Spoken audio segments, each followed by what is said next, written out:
Hey guys, it's Ash. The US Federal Reserve has just increased rates by another 25 basis points to a target range of 5 to 5.25%. This completely unnecessary rate increase means that the Fed rate is now higher than the rate of inflation, which dropped to 5% in March. 4 banks have already collapsed in the last couple of months with a combined size that is already bigger than the sum of all the banks that collapsed in the 2008 financial crash, and the news that the Fed will keep increasing rates regardless of whether there is any actual factual data-based need to do so means 2 more banks are on the precipice of collapse this week, with PacWest Bancorp losing 28% of their share price yesterday and Western Alliance dumping 15%. You probably haven't heard of these 2 latest banks because they are relatively small, with a combined $110 billion in assets, placing them as the 37th and the 42nd largest banks in the United States. But don't bother learning their names, because sometime this coming Sunday, or maybe the following Sunday, they will probably be taken over by the FDIC and handed over at a massive discount to JP Morgan.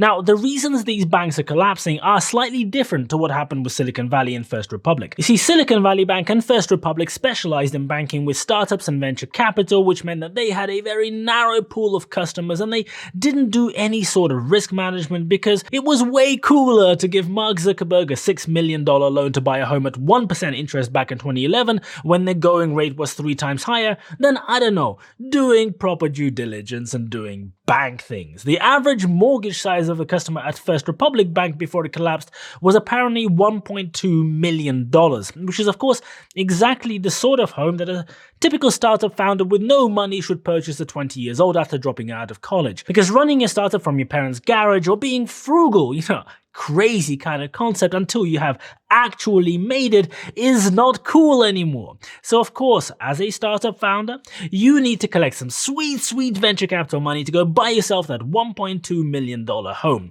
Where was I? Oh yeah, Silicon Valley Bank and First Republic Bank collapsed because they were busy catering to this very narrow niche of customers, which completely screwed up the bank's balance sheets, threw everything out of proportion, and the moment that interest rates crept up, the game was over. But those banks were collapsing last week. This week, we have 2 different banks. Their problem seems to lie in commercial real estate. I talked about this problem in some depth back in March. I'll put a link in the description to that video, and since I made that video, it suddenly became very popular in the media. Warren Buffett talked about this problem on CNBC. Charlie Munger talked about this problem with the Financial Times, because these mid-sized regional banks carry a lot of commercial real estate on their books that was purchased when everything was booming and exploding at near 0% interest rates. And according to Morgan Stanley, a third of all commercial real estate debt in the US, about $1.5 trillion of it, is coming up for refinancing by 2025. And because the Fed was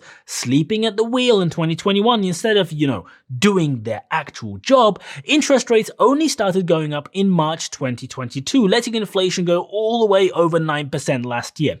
And now we are in a situation where interest rates have gone from 0 pretty much to 5.25% as of today in the space of just over a year. At the same time, companies are letting leases expire, they're downsizing, they don't need the huge offices that they once did. COVID and the rise of remote working mean that big shiny offices in the middle of the city are not as in demand as they were before. And now the finance payments on those offices are going to skyrocket, because commercial loans in the US are different to retail mortgages, and they're often fixed for much shorter periods, like 5 to 10 years, for example, where the loan amortization period is much longer, 30 years or more. And if you are refinancing a commercial real estate loan that, for example, has 30 years to run, if, for example, you got the original loan at 0.5% above the Fed rate, so your initial loan was at 0.75%, and now you're renewing, and your new rate will also be 0.5%, so at 5.75%, the debt repayments on that loan will go up by 88%.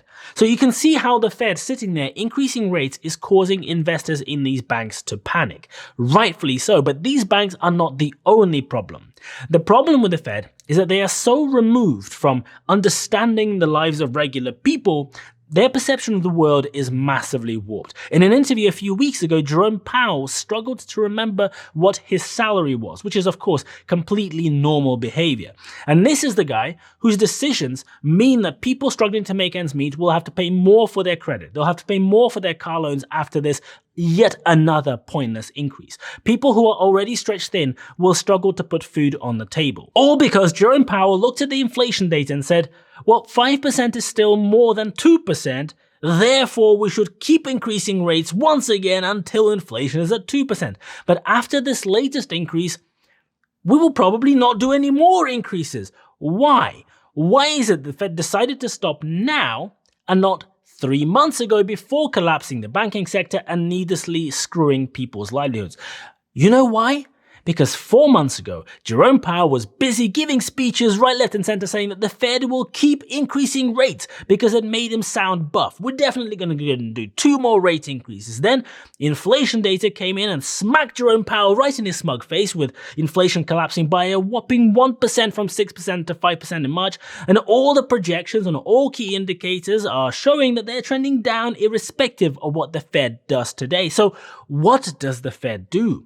Does the Fed base their decision on data, base it on actual analysis, base it on the best estimates of what is happening with the economy, what the likely projections are, or does the Fed base their decision on what they said in a black tie event 4 months ago because you would otherwise come across as a complete idiot? At least in this way, you are somewhat consistent in being an idiot. The Fed likes being fashionably late to every party because being on time involves doing your actual job. And who wants to do your actual job if instead you can just fuck around and do nothing instead? So in April and May 2021, when inflation began going haywire and the Fed should have started increasing rates, instead the Fed sat around sucking their thumbs, and they were 11 months late with the first rate hike in March the following year. Now that inflation is on the way down and the rate hikes are fucking the economy instead of solving inflation, the Fed should have paused rate hikes in November or December when inflation data began showing conclusive downward trends. But here we are in May, 7 months later, and only now is the Fed indicating that maybe rate hikes are over. In any other job, being so incredibly incompetent would lead to being fired for being really shit at your job. But if you're the Federal Reserve, you can do whatever you want and have zero accountability because nobody can fire you. So what if millions of people are put in financial difficulty? Nobody cares. What if the people's wages that didn't keep up with inflation for the last 2 years, and now on top of things like food costing 25% more, now their monthly credit bill is going to go up again? After the Fed was way too late to act on inflation in the first place, inflation ran away way higher than it should have been if they properly managed it in the first place. Now the Fed is over-tightening, and we're seeing the negative effects of that coming through in the economy, and we'll continue seeing them in the next few months. Banks are going to get more stressed. Maybe a few more are going to collapse, but who cares? It doesn't matter. We now have a risk that consumer demand that is already waning can begin falling off a cliff in Q2. The clowns that sit there voting on the FOMC will keep saying that inflation is above their 2% goal. Therefore, rates have to continue going up. I hear this mantra all the time. It's a very clear case where the idiots in powerful jobs don't understand the basic dynamics of economics or momentum. Imagine you're driving a car and you're going 91 miles an hour. You think that 91 miles an hour is way too fast and you would prefer to maybe go 20 miles an hour. So you apply the brakes. You first tap the brake pedal, then you press it a little more firmly and your speed starts reducing down to 85 miles an hour, then 83 miles an hour, then 82 miles an hour, and so on. Eventually your speed begins decelerating faster. It's almost half, it's 50 miles an hour, and your foot is still on the brake. You look out at your windscreen and all the indicators are telling you that you are continuing to slow down, but you know what?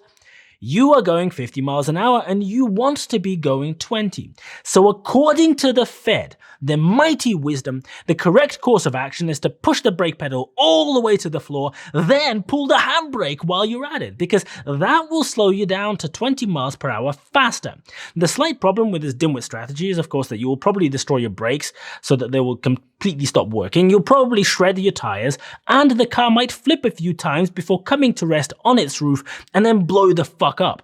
And at that point, you will be going below 20 miles per hour because you will not be going anywhere at all. And I guess at that point, the Fed will be sitting there, upside down, strapped in the burning car, trying to press the gas pedal to speed up a little bit so that maybe they can get back to their 20 mile per hour target. If you're watching this video soon after I posted it, you might be wondering, hey Sasha, how did you write, film, export, and upload a 10-minute video about the 25 basis point hike about 10 seconds after that rate hike was first announced? Well, the answer is, I made this whole video before the rate increased, and the reason I was able to do that is because I knew there was no way the Fed would actually make a decision based on data. I knew those suckers would ignore everything happening around them, ignore banks collapsing right, left, and center, ignore the plight of the people, and instead they would stick to their dumbass plan of making the 25 basis point hike no matter what. Shame. If you found this video useful, please don't forget to smash the like button for the YouTube algorithm. Thank you so much for watching, and I'll see you later.